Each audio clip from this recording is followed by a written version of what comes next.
Welcome to Hope for Med. Hi, everyone. Welcome back to the Hope for Med podcast. I am your host, Dr. JB, and today's featured guest is nurse practitioner Kizzy McCray-Sheppard. She is the Limitless Thought Leader and founder of Limitless Possibilities now. She is a minister, in addition to being a nurse practitioner, as well as an author and transformational speaker and coach. Her purpose is to inspire and encourage others to live limitlessly while focusing on self-care. Welcome to the show. Thank you. So please share with my audience your origin story. For me, my origin story began when I, as a healthcare professional, as most of us as healthcare professionals do, we focus on taking care of our patients and everyone else. And we often place ourselves last, or we forget about ourselves. And in doing that, we create an unexplainable level of stress in our lives, both physically and mentally. And that happened to me.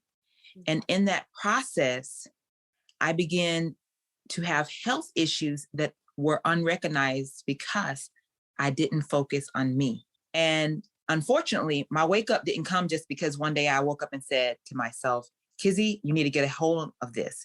My wake up came when I was in the ER fighting for my life.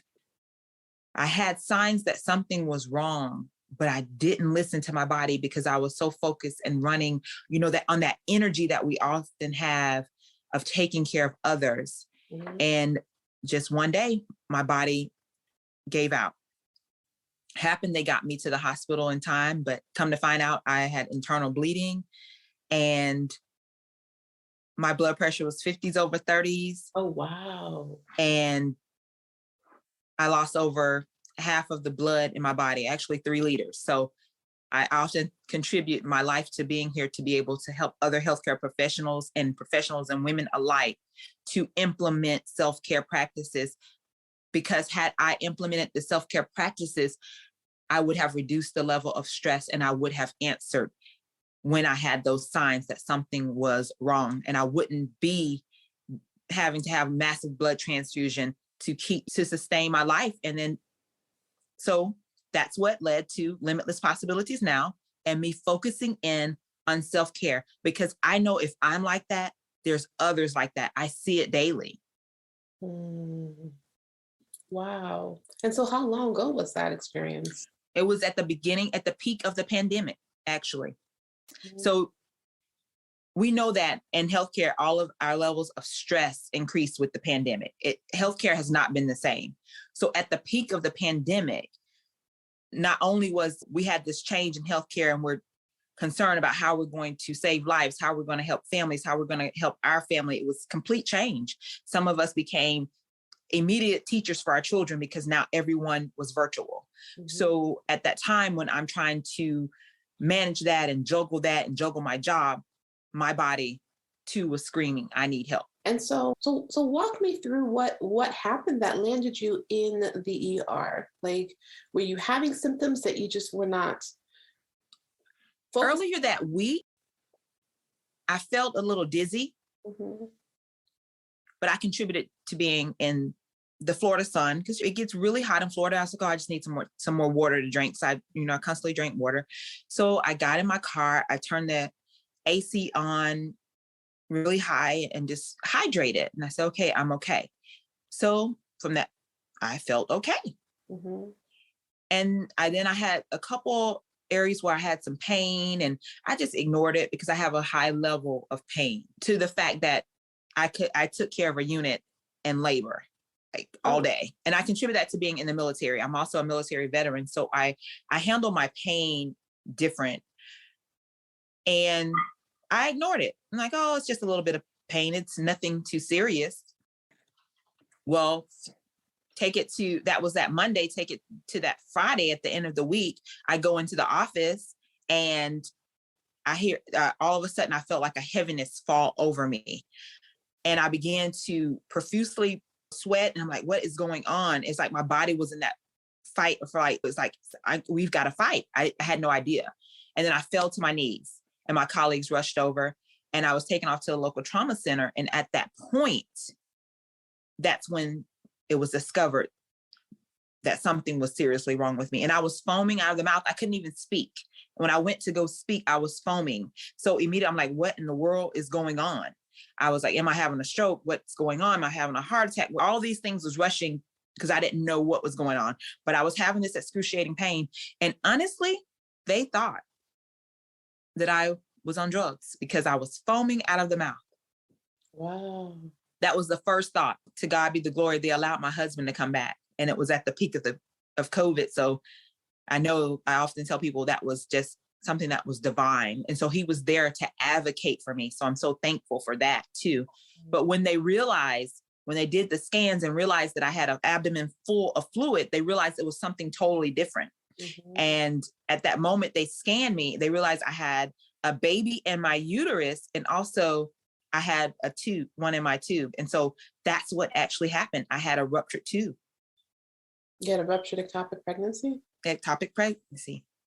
Wow. And it was, what was so different was like I said, I knew that I was pregnant, but so it was one in the uterus. So it was like a normal pregnancy and an abnormal pregnancy happened at the same time. So that's what led to me nearly bleeding out. And you went to work that whole week not feeling well? Yes, I did. The entire week. And the day prior, I seen patients. I even went out to a patient's home that was about 3 hours out to go see a patient, to check in on this patient. And I was thinking like, this could have happened while driving, but it didn't. So I'm so thankful that it didn't. And then I'm thankful for my colleagues being able to rush to my aid to see how serious it was, for me to get to the trauma center, for them to figure out what was going on. And I'm just altogether just thankful. And I often tell people in this, I lost my baby, but my life was saved. And my life was saved because I am here to be that seed planter to someone else, to let them know about the importance of self-care. Stress, the high levels of stress lead to all type of illnesses. It leads to heart disease. It leads to strokes and cancers, and it leads to accidents and suicides, which make that the 6th leading cause of death because of the things that it leads to. So we need to be in tune with our bodies, not just, the physical body, but the mind, the physical body, the soul, your holistic body. You need to be in tune with those things. And in order to do that, you have to focus in on your self-care. And I often tell people when they say, oh, I get a massage. No, self-care is so much more than a massage. Mm-hmm. You need to be intentional. Mm-hmm. And that intentionality needs to happen in your emotional care, your physical care, your spiritual care, your social care, and your mental care. We often leave out that when we just think, oh, I went to get a massage. But no, it's exercising, eating a well-balanced diet, getting enough sleep, going to the regular doctor's appointments. We're healthcare professionals, but we don't often go get ourselves checked. I mean, let's be realistic. We take care of everyone else, but we forget about self. Mm-hmm. Mm-hmm. I say we forget about patient number one. And that's correct. We forget about patient number one. Mm-hmm. And then I often tell people, if you don't focus in on you and take care of you, nothing else matters. And people always say self-care is not selfish, it's selfless. But in all actuality, it's both. You have to be selfish to take care of you, as you said, patient number one, in order to be selfless to take care of everyone else. And it's okay to go to a counselor if need be. We also think it's taboo, but it's needed. It's okay to journal. That's that part of that mental care. And then your emotional care, to laugh a little, to dance, be kind, all those things, speaking affirmations to yourself, that deals with your emotional care. And for me, now that I have transitioned into the hospital side of things, I did that after I recovered. I did that during the COVID time as well, that now I'm intentional, even more so that daily I make myself go outside 15 minutes and soak up the sun, because that changes your mindset. We're in a building. And how often do we get that natural sunlight in? And not that I have any depression, but what we're dealing with, it can lead to that if we don't find a way to implement that self-care. I remember one day walking into the ICU, and as I walked, I saw young person after young person after young person, ventilator, ECMO, ventilator, ECMO. And as I walked in, and this was during the Delta variant, I walked in, I said, I just can't do this today. I literally walked in and walked out, because all 24 beds were filled with COVID, young, and they were young. And then we also had the overflow ICU. I walked in and literally walked around and walked out and went outside, because I knew I had to shift my mindset immediately. And I was just getting to work that day in order to be able to go back in to take care of others, that I had to recognize that, Kizzy, you have to put self first. And that's what we have to do. We have to know our limits. In order to be limitless, you have to know what your limit is. And self-care, if you can focus in on that, yes, you can have limitless possibilities, and they can be now. So how do you discover your limits? For me, I don't believe that in life we have limits, because we serve a God who says that all things are possible in him. So I feel that he's a God that's not bound by space or time. So our limits are limitless. I do believe that. But in order to be limitless, you have to focus in on self-care. And if you're not focusing in on self-care, you're limiting yourself. That's where the limit comes in. So if you focus in on self-care practices while doing everything else, your possibilities are limitless. So that means, as I said, we went over the emotional care, we went over the physical care part of it, we went over the mental care part of it, but also that social piece of it. That means hanging out with your friends, maybe taking a girls' trip somewhere, having a family game night, having a date night. And I know still we have the COVID going on. Some people still go out to restaurants, some don't, but you can create that oasis right in your own home with limited amount of money to do it. So it doesn't take that much to create the atmosphere that you need for self-care, to shift your mindset from one that goes from limited to limitless. But you have to encompass that.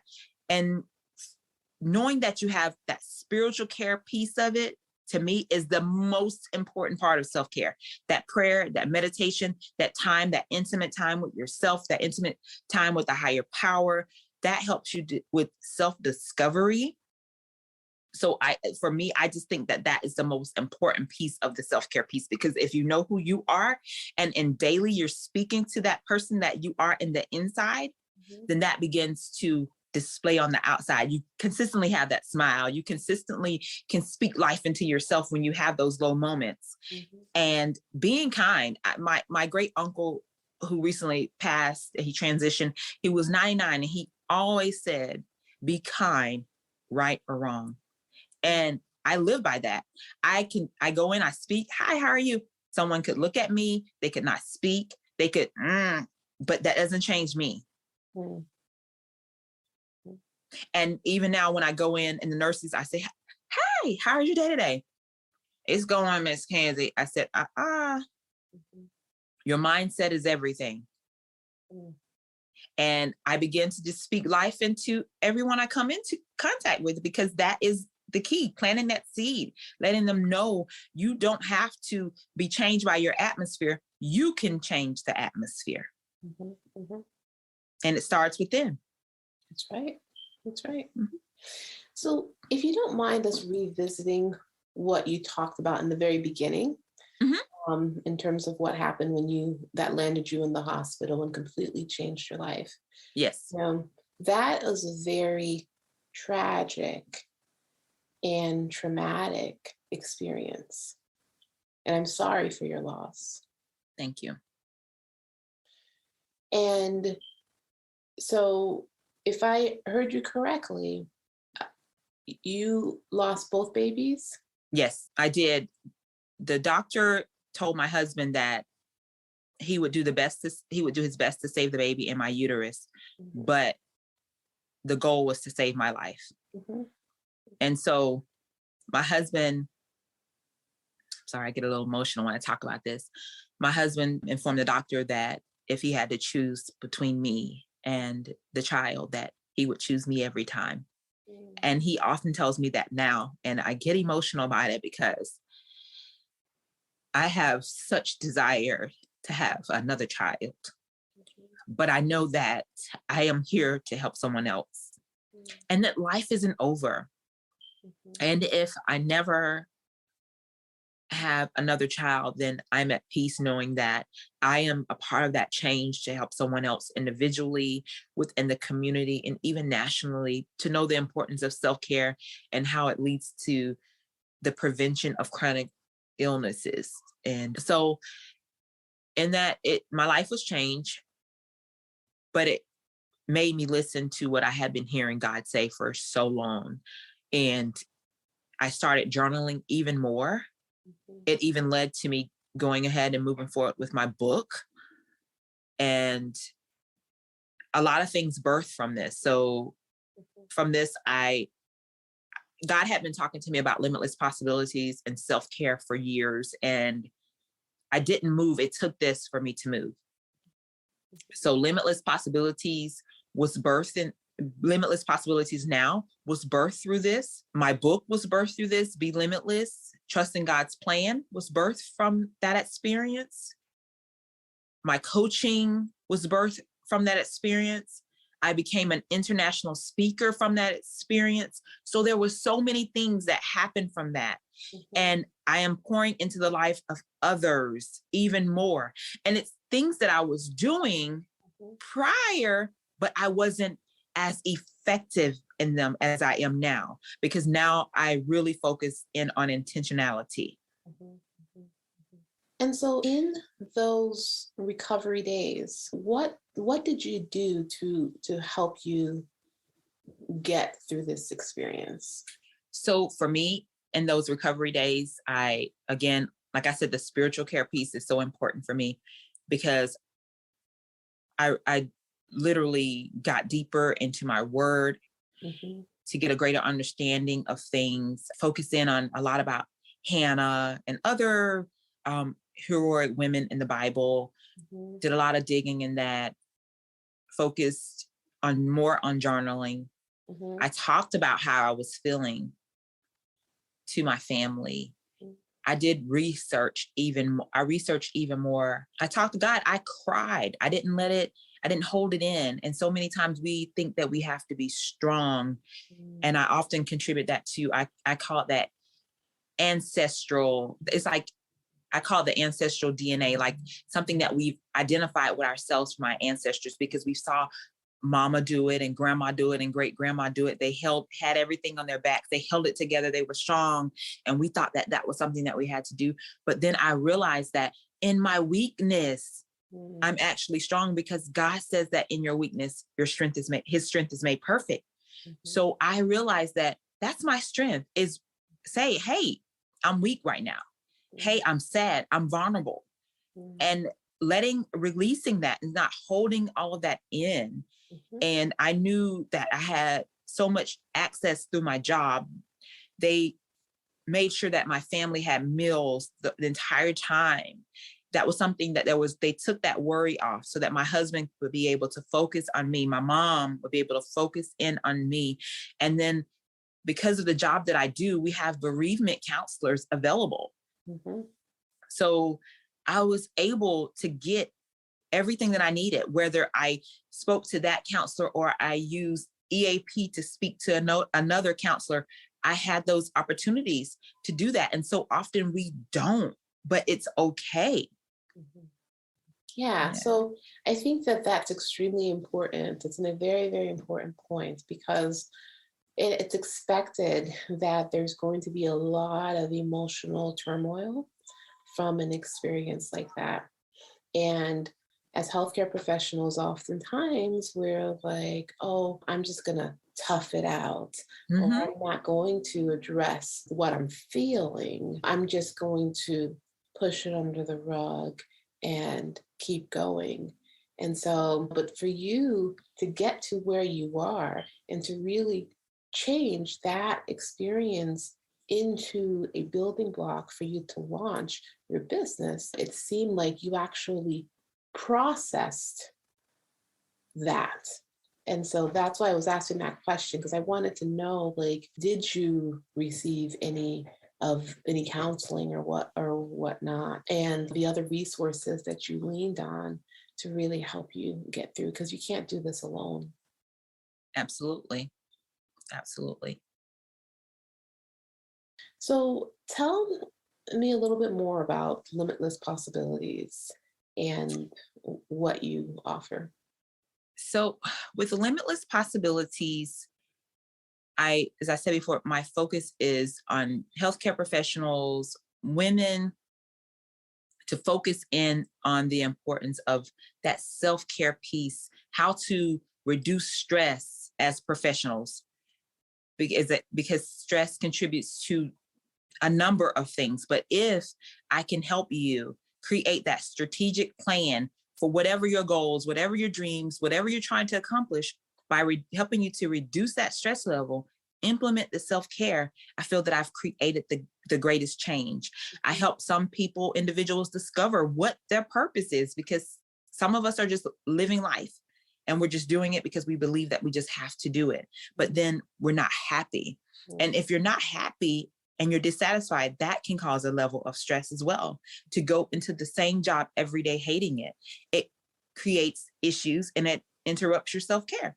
So with Limitless Possibilities, I work on that. I help create that strategic plan for a success plan. I call it the Limitless plan. And also, for those who desire to be authors, I get to know them, and we have co-authorships that we help people to become authors with anthologies and just creating that legacy of love. And in addition to that, weekly on Facebook on Limitless Possibilities Now, every Saturday at 8 a.m., we do a live, and it's titled Jesus and Coffee, where we talk about real world issues. People bring different topics they want us to discuss. We very authentic in that. My husband and I do that together, and we encompass the word into that. And on one Monday of every month, actually it's the first Monday of every month at 8 p.m., we also focus in on relationships with a covenant promise on the same channel. So we're looking at every aspect of one's life, to deal with business, deal with parenting, we deal with relationships, we deal with health, to know that if you encompass that self-care piece into everything, you can have authentic relationships. You can be your best authentic self. Mhm. And so also speaking engagements and facilitating, there's so much that God has birthed with Limitless Possibilities Now. And I absolutely enjoy the change, because it's not about me. And I often tell people, I've been told, oh, you should maybe shy away from the religious piece, but that's me. Mhm. That's who I was created to be. Mhm. And whether I mention God, you're going to know that I am a believer, because I'm going to treat you in a way that you're going to know that something is different about her. Mhm. So that's pretty much Limitless Possibilities in a nutshell. Wow. That's a lot that you're doing. And then in addition to that, you are working as a nurse practitioner in the Yes. ICU? So what I do, I am consulted as a nurse practitioner throughout the hospital, but most of my consults actually come from the ICU. Mhm. I work for community hospice and palliative care, and we're contracted with the hospital. I am the palliative consultant. I am the palliative consultant for community hospice and palliative care. I don't do the hospice piece. I go in, I talk to families, help them with goals of care. I the patient with goals of care, symptom management, pain management, you name it. That's what I do. So most of the time when I go in the ICU, unfortunately, I know what that conversation and how that's actually going to go. So I sit down with families and help them discover what their family member would have wanted or they would not have wanted. Mm-hmm. And just if I'm able to do a living will and healthcare surrogate with them because they're decisional, I do that. But most of my patients in the ICU, of course, are not decisional. But I get consults throughout the hospital. And I often tell people that it's not that the person's dying. Everyone needs a living will and a healthcare surrogate because you never know what point in your life that you may not be able to speak for yourself. Mm-hmm. And so that's pretty much what I do, make recommendations on how to manage different level of pain, whether it's nausea, vomiting, whatever that symptom may be that an individual is having. That's the piece that I do.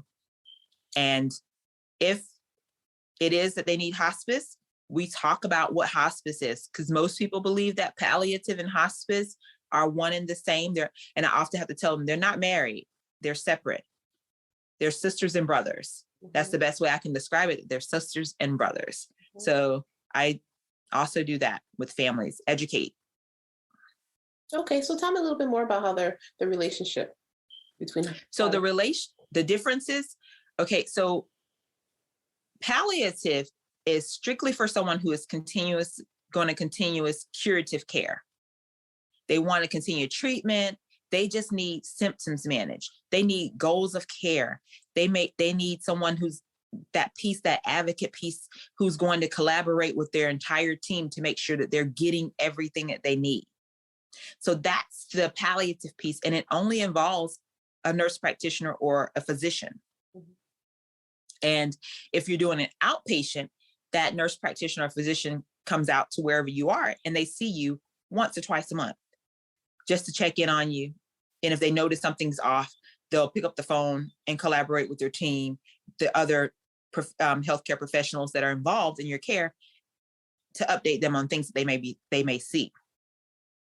And then they get the eyes on you in your natural state at home to know if you're at that point where you need to transition to hospice. Because most people who do palliative care, they do it. Most are cancer patients. Let's just say that a lot of them are, who are seeking treatment. And then you have the hospice piece. The hospice side of things is you still deal with the goals of care. You still deal with the symptom management of things. But with hospice, you get so much more. So with hospice, it covers all of your medications. Your family, if you're doing hospice at home, your family doesn't have to worry about going to the pharmacy to pick up medications. The medications are delivered to the home. All your doable medical equipment is provided up under the hospice benefit. You get nursing assistants that come out to help with ADLs and such 3 times a week. You get a nurse that comes out.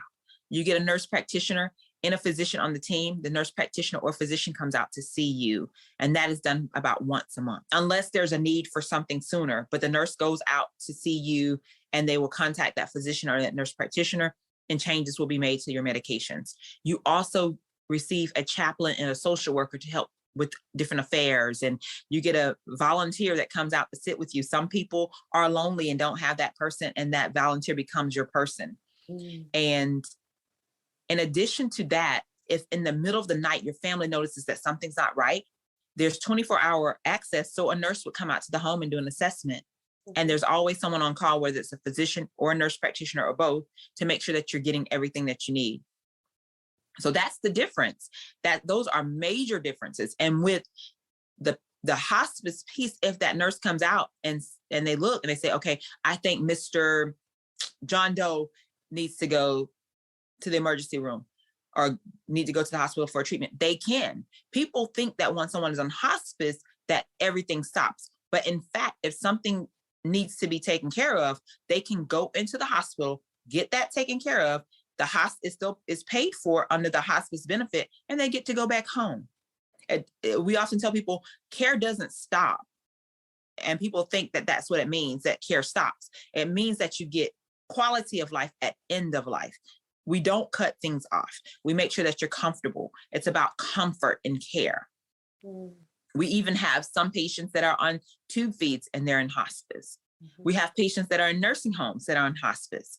You can be at home on hospice. It's where that benefit goes wherever you go. I've heard some patients say that when they come into the hospital, they were forced to be taken off of hospice. Is that not the case? So the only time that you come off of hospice if you change your plan of care, because the patient is the driver of that. So that patient says, I no longer want to be on hospice. I want to seek curative measures for whatever it may be. That's when you revoke hospice because they have changed their plan themselves. But you can go into the hospital. We have patients all the time that go in. They may need a drain placed.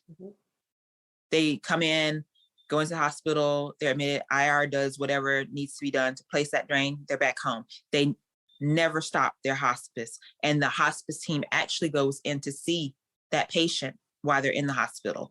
It may be that patient fell. They still are under the hospice umbrella. So hospice takes care of that bill and they're still being seen while they're being taken care of in the hospital. It doesn't stop their hospice. Got it. So if somebody would be taken off of hospice if they change their code status from DNR to full code, is that one of the reasons why one could be removed? Well, we have some patients in ours hospice that are full code and eventually they switch, but that could be a reason that some hospices would, because now you're saying, I no longer want to be a DNR. I want everything done. I want to be a full code. I want all curative measures. I want aggressive care. And then that would be, that could change it. Okay. Or if you have like a bowel obstruction and you want it repaired, then would you be taken off of hospice to get that done? Now, if certain things are in that falls up under what you were admitted up on the hospice for, it will be taken care of. So if the bowel obstruction is a part of what your what you're admitted under, it's covered up under the hospice, but then the hospice attending has to see if it's something that will be covered up under hospice. Now, if it's something that is considered an aggressive measure for curative measures, then it may not be. So say if that was one of the reasons why you came into hospice was something to do with your bowels, and now all of a sudden now you're saying I have a bowel obstruction, I want to get this taken care of, then that might, it's some things that are sticky, but it's not governed by the actual hospice. It's governed by CMS. So however CMS looks at that piece, then that's how you have to make adjustments. That's a little bit of a gray. It's a little gray. Yeah. A little gray. Yeah. So, and how long have you been working as a palliative care nurse? Well, I've been doing hospice and palliative care for a little over 2 years now. And what made you decide to go down that path?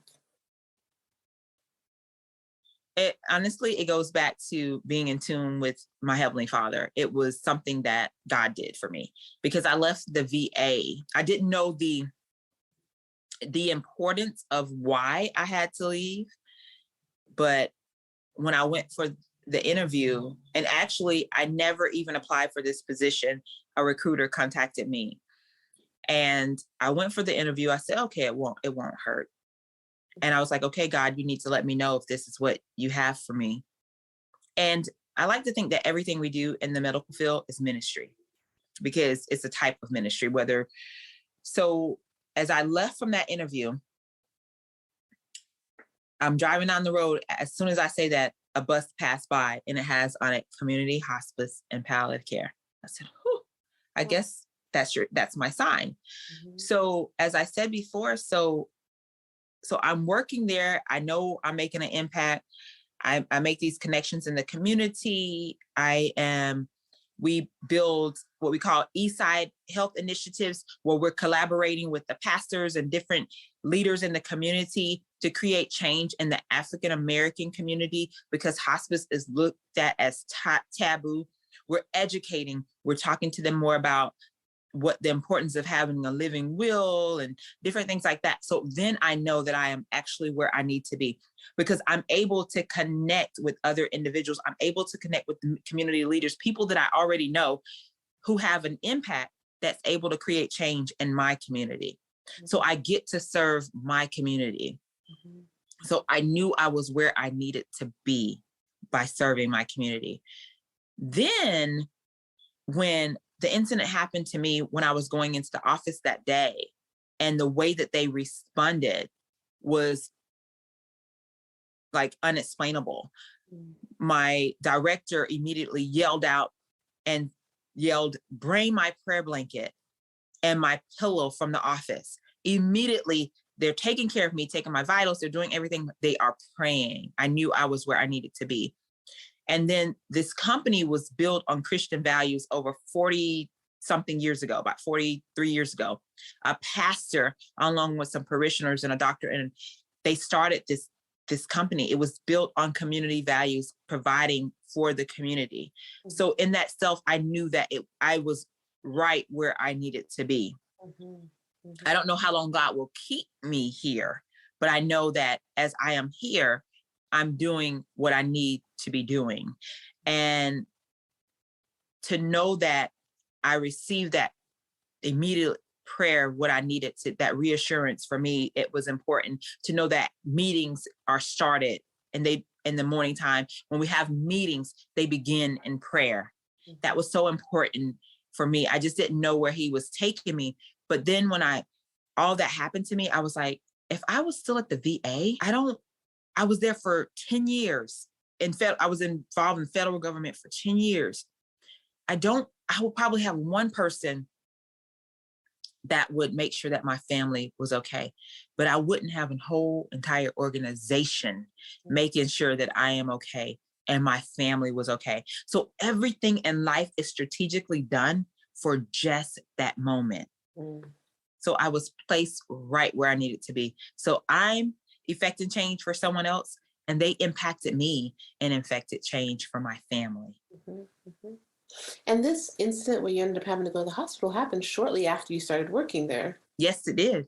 Yeah. Yes, it did. March 27, 2020. Mm-hmm. And I had only been there like a little over 3 months. Exactly. Yeah. And it was just, like I said, it was absolutely amazing, the response. My husband was there while I was in surgery, and they were checking in on him and checking in on me. They were really concerned about the well-being of myself as well as my family, which was very important for me. And I often tell people that they're my family. Whether I remain there where God moves me, they will still always be my family. You were very, very fortunate. I'm so happy for you. Thank you. Thank you. And Dr. JB, I didn't realize how, because in that moment, like I was fading out. Mm-hmm. So I would come to and I would go out. It was, you've seen it when your body's just, I couldn't, because your specialty is the emergency room. So you've seen it when you just can't. And as they were rapidly transfusing me with the blood, and then I got that little energy, the one thing that I do remember is a nurse, and this male nurse, and he began, as they were transfusing me, he began to sing nothing but the blood of Jesus. And that gave me a peace. And that peace, what people say, that peace which surpasses all understanding, I knew that I was going to be okay. And I needed that in that moment. And that next morning when I found out, when they were rounding, that the lowest blood pressure was 50 over 30s, and they had the A-line and all this stuff, and that I had actually lost 3 liters of blood. It was at that moment I was like, oh my God, I'm a miracle. Mm-hmm. Because I know, being in the medical, I knew, and I've seen so many people with that don't make it. Mm-hmm. And I was like, okay, God, I'm listening. Mm-hmm. I'm moving forward. I'm not just going to partially act. I'm going to fully act on Limitless Possibilities now. What a powerful, powerful story. Thank you. To God be the glory. Thank you for having me here today. So if my audience wanted to learn more about what you do, how could they get in touch with you? Okay, I am available on all social media platforms as Kizzy McCray-Sheppard, as well as Limitless Possibilities now. I'm also able to be contacted through my website, which is www.limitlesspossibilitiesnow.com. And in closing, do you have any pearls of wisdom you would like to leave with my audience? Yes, I would. Actually, one of my favorite quotes, and it's actually my quote that I often love. Well, I have two, but the one I'm going to share today is beautiful things are born in uncomfortable and unforeseeable and unfamiliar places. Mm-hmm. But life is full of limitless possibilities. The world is waiting on you. Yeah. Who says a doc can't rap? DOCTORJB. The greatest doctor to ever touch the mic. The greatest podcast ever broadcasted or pre-recorded. Come learn some. Each one teach one. I'm done.